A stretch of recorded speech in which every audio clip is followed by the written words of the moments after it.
बीकानेर के राजा राय सिंह जी के एक छोटे भाई थे अमर सिंह। और जो आपने पाथल और पीथल की जो कविता सुनते हैं, जो पीथल उसके अंदर जिसको पीथल कहा गया है यानी पृथ्वीराज, वो भी इन्हीं रायसल जी के छोटे भाई थे और वो भी बीकानेर के राजकुमार थे। उनमें एक भाई पृथ्वीराज थे और राय सिंह जी के एक दूसरे भाई थे अमर सिंह। तो अमर सिंह जी ने एक बार क्या हुआ कि अकबर से किसी बात को लेकर उनकी नाराजगी हो गई और उन्होंने विद्रोह कर दिया। और वो फिर अकबर के जो खालसा गांव थे यानी जो बादशाह के नीचे जो गांव थे वहां उन्होंने लूटपाट शुरू कर दी और जो मुगल थाने थे उनको लूट लिया करते थे। तो अकबर ने उनको दंडित करने के लिए आरब खां के नेतृत्व में एक सेना भेज दी। जब पृथ्वीराज को पता लगा कि अकबर ने मेरे भाई को पकड़ने के लिए एक सेना भेजी है तो वो अकबर से मिलने के लिए गए और अकबर को कहने लगे कि मेरा भाई जो है वो आपसे विमुख हुआ है, वो आपके जो शासित गांव है उनके अंदर लूटपाट कर रहा है, बिगाड़ा कर रहा है, मुगल थानों को लूट रहा है। तो ठीक है, ये काम वो उसका गलत है तो उसको सजा तो मिलनी चाहिए, लेकिन आपने जिनको भेजा है वो उसको पकड़ नहीं पाएंगे। अकबर ने कहा क्यों? बोले वो मेरा भाई है, मैं उसको जानता हूं, वो आप जो भी पकड़ने वाले भेज रहे हो इनके हाथ नहीं आएगा और इनको मारेगा और ये जान से हाथ धुलेंगे। तो अकबर ने कहा नहीं नहीं, हम तो तुम्हें पकड़ करके दिखाएंगे। तो पृथ्वीराज ने कहा कि भाई ठीक है, आप पकड़ के देख लो, लेकिन मुझे पक्का ध्यान है कि वो आप जिन जिन लोगों को भेज रहे हो उनको वो मारेगा और उनके हाथ तो वो कतई नहीं आएगा। दोनों के बीच बात हो गई। तो अकबर और पृथ्वीराज के बीच में ये चर्चा हो गई। पृथ्वीराज कह रहा है कि वो पकड़ में नहीं आएगा और जिनको भेज रहे हो उनको मारेगा। अकबर कह रहा है कि मैं पकड़ूंगा। तो अकबर ने जब ये बात सुनी तो उसने जो आरब खां की सेना जो पहले गई हुई थी अमर सिंह जी को पकड़ने के लिए, तो उसने मीर हमजा को एक 3,000 की सेना लेकर के और बीकानेर की तरफ रवाना कर दिया कि जाइए और अमर सिंह को पकड़ के लाइए। तो जब ये सेनाएं जा रही थी तो पृथ्वीराज ने अपने भाई अमर सिंह जी को एक पत्र लिख करके भेजा कि भाई मेरे और बादशाह के बीच में ये चर्चा हो गई है कि तुम पकड़ में नहीं आओगे और जो भी यहां से पकड़ने के लिए जा रहे हैं उनको तुम मारोगे। तो मेरी बात रखना, मेरी जुबान रखना, मुझे पता है तुम पकड़ में तो नहीं आओगे, लेकिन जो ये जा रहे हैं तुम्हें इनको मारना जरूर, इनको किसी को जिंदा मत छोड़ना। अब जब वो पत्र अमर सिंह जी को मिला तो उनके पास 2,000 राजपूत थे, मतलब 2,000 सैनिक। तो उन्होंने उनको इकट्ठा किया और सबको वो पत्र पढ़ करके सुनाया। तो जितने भी वो राजपूत थे उन्होंने उसी टाइम मरने और मारने की कसम खा ली कि हम पृथ्वीराज जी का वचन नहीं जाने देंगे, अकबर किसी को भी भेजे हम उनको मार के भगाएंगे। बात खत्म हो गई। अब हुआ क्या कि अमर सिंह जी जो है वो अमल का नशा करते थे और अमल का नशा करने के बाद में जब उनको नींद आ जाती तो उठते नहीं थे और यदि कोई उठाने के लिए जाता था तो उनकी एक बहुत ही गलत आदत थी कि वो क्या करते थे कि नींद में से उनको कोई भी उठाए तो उड़ते ही यदि पास में कोई तलवार पड़ी है या जो भी पड़ी है वो उठाने वाले के सिर में मारते और उसको वहीं पे मार देते थे। अब आरब खां की सेना वहां पहुंची तो अमर सिंह जी तब थे हार्डी गांव में। हार्डी खेड़ा एक गांव था उनका, वहां पे वो रहते थे। तो अरब खां की सेना पास में पहुंच गई तो उसकी सूचना मिली गांव वालों को कि भाई सेना आ गई है। अब अमर सिंह जी उस टाइम अमल के नशे के अंदर सो रहे थे। अब उनको जगाए कौन? क्योंकि जो भी पास में जाए तो उनको पता है कि उनको जगाते ही पास में तलवार पड़ी है और उठा करके सिर में मारेंगे और मार देंगे। तो साहब ये बड़ी समस्या हो गई कि अब उनको जगाएं कैसे और उधर सेना आ गई। तो उस टाइम एक पद्मा नाम की चारण कन्या अमर सिंह जी के पास रहती थी। पद्मा की मैं स्टोरी आपको कभी बताऊंगा कि पद्मा ने क्या हुआ, उसकी सगाई हुई थी और उसके बाद उन्होंने शादी के लिए मना कर दिया। तो उसने शादी नहीं की कि भाई मैं तो करूंगी तो जिससे सगाई हुई उसी के साथ शादी करूंगी, नहीं तो आजीवन कुंवारी रहूंगी। और जब ये बात अमर सिंह जी को पता लगी तो वो अमर सिंह जी पद्मा को अपनी बहन बना करके अपने पास ले आए। और पद्मा बहुत ही तगड़ी कवियत्री थी, मतलब एक विदुषी महिला थी। अब जब कोई भी तैयार नहीं हुआ तो पद्मा ने कहा कि मैं जाकर के इनको उठाती हूं। अब अमर सिंह जी की जो कुंवरानी थी, उन्होंने सबने मना किया कि नहीं नहीं भाई आप मत जाइए, आप चारण कन्या हैं, यदि आपके सिर में उन्होंने मार दिया तो वो तो उनको पाप लगेगा, जिंदगी भर पाप नहीं उतर पाएगा वो, मतलब आपको मार दिया तो पता नहीं कितने जन्मों के अंदर ये उनको पाप भोगना पड़ेगा, तो आप मत जाइए। लेकिन पद्मा मानी नहीं, पद्मा बोली मेरे को कुछ नहीं होगा, मैं उनको जगाऊंगी।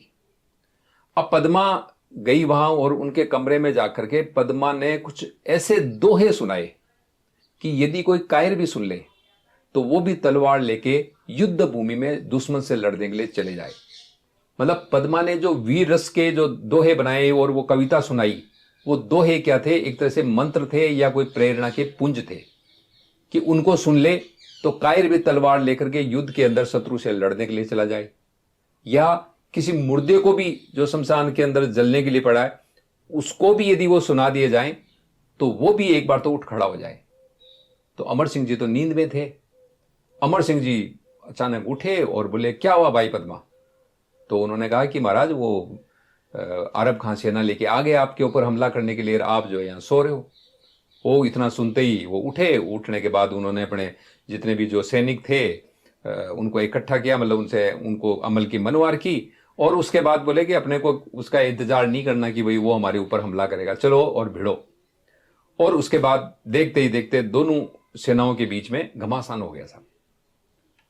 अब वहां पे लोगों ने देखा कि अमर सिंह जी जो है वो तीव्र गति से आरब खां के ऊपर टूट पड़े, और आरब खां हाथी के ऊपर बैठा था, हाथी के ऊपर बैठा बैठा तीर चला रहा था, और अमर सिंह जी थे घोड़े के ऊपर। तो अमर सिंह जी ने अपना घोड़ा दौड़ाया और उसके ऊपर वार करने के लिए उछले, मतलब क्योंकि घोड़ा नीचे है, हाथी काफी ऊपर है और वो होदे के अंदर बैठा था। तो अमर सिंह जी ने क्या हुआ कि छलांग लगाई, छलांग लगा करके एक हाथ से उन्होंने होदा पकड़ा और दूसरे हाथ से उन्होंने वार करना चाहा। लेकिन इसी प्रक्रिया के बीच में किसी मुगल सैनिक ने उनके ऊपर तलवार चलाई और उनकी कमर कट गई, मतलब आधा जो धड़ था कमर वाला वो पैर वगैरह उनके सब नीचे रह गए, घोड़े के ऊपर रह गए, और कमर जो है उनका ऊपर का जो हिस्सा है वो उनका हाथ ऊपर होदे को पकड़ा हुआ। लेकिन तब तक वो क्या छलांग लगा चुके थे, जो उनकी उछलने की प्रक्रिया थी वो शुरू हो चुकी थी। वो उछले और उन्होंने होदा पकड़ा और धड़ाम से उनकी जो आधी कटी हुई जो हिस्सा था ऊपर का उसने जाकर के आरब खां के ऊपर वार किया। आरब खां उनके एक ही वार के अंदर वहां ढेर हो गया।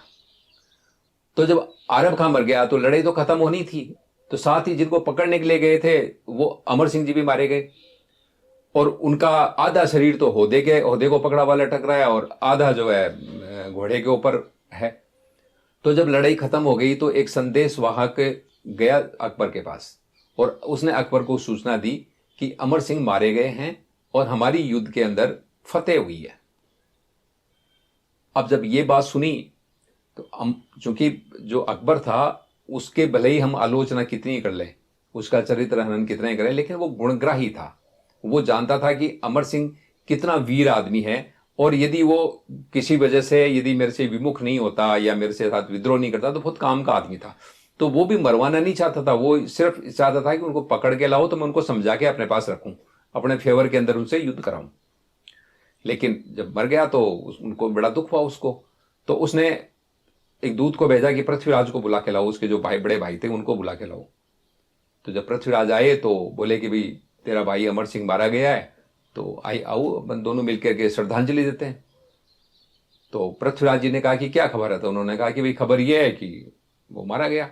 तो उन्होंने कहा नहीं नहीं, अभी श्रद्धांजलि तो बाद में देंगे, एक बार पूरी खबर आने दो। ये खबर आपको जो मिली है वो अधूरी है, मैं ये नहीं कहता कि झूठी है, लेकिन ये खबर अधूरी है। अकबर ने कहा अधूरी कैसे हो सकती है, जब वो तो मर गया? बोले नहीं नहीं, ऐसे तो नहीं मर सकता वो, फिर अरब खान वो कहाँ, उनकी भी तो खबर मंगाओ। तो ये बातें चल ही रही थी, तब तक एक दूसरा दूत पहुंचता है। वो पहुंचता है कि साहब ये युद्ध हमने फतेह कर लिया, अमर सिंह भी मारा गया, लेकिन आरब खां भी साथ के अंदर मारा गया। कि आरब खां को जिस तरह से उन्होंने अमर सिंह जी ने मारा था उसका आंखों देखा वर्णन अकबर को उस दूत ने सुनाया। उसके बाद अकबर ने कहा कि पृथ्वीराज तेरा भाई जो है वाकई वीर था, आओ हम उनको श्रद्धांजलि देते हैं। यदि वो गलती नहीं करता या मेरे से विमुख नहीं होता, मेरे साथ विद्रोह नहीं करता, तो आज मेरे साथ होता। मैंने एक सच्चे वीर को खो दिया है। और ये कहते हुए अकबर ने उनको श्रद्धांजलि दी और मन के अंदर सोचा कि काश ऐसा वीर रूठता नहीं। अब दोस्तों, जो मैंने अभी जिक्र किया था चारण कन्या का, पद्मा का, तो पद्मा ने अमर सिंह के निधन के बाद में उनके ऊपर कई सारे दोहे बनाए। उन्हीं दोहों के अंदर, दोहों को मैं पढ़ करके सुनाता हूं। अमर सिंह की मौत पर पद्मा ने उनकी याद और वीरता पर दोहे बनाए। वो ये है, आरब मार्यो अमर सिंह बड़ हत्ते वरियाम, हटकर खेड़े हारणी कम थज आयो काम, कमर कटे उड़के कमद भमर हुई ली भार। कमर कटे उड़के कमद मतलब यह है कि कमर कट गई, उसके बाद भी उनका जो कमद है वो उड़ के गया और आरब खान को उसने मार दिया। आरब हण होदे अमर समर बजाई सार, कि आरब होदे के ऊपर था लेकिन अमर सिंह ने वहां भी उसके ऊपर जाके वार किया। और क्योंकि ये जो है दोहा है, ये चूंकि डिंगल भाषा में लिखा हुआ है और बहुत कम लोग हैं आज की तारीख में जो डिंगल भाषा को ढंग से समझते हैं, तो ये भाई पद्मा ने जो है ये दोहे बनवाए थे। और मैंने जैसे बीच में भी आपको कहा कि पद्मा के बारे में मैं आपको पूरी एक स्टोरी बनाऊंगा, जो वो आगे कोई भी जो वीडियो है मेरा आएगा उसके अंदर मैं पद्मा के ऊपर आपको जरूर स्टोरी सुनाऊंगा। तब तक बने रहे हमारे साथ। धन्यवाद। जय हिंद, जय भारत, जय राजपूताना।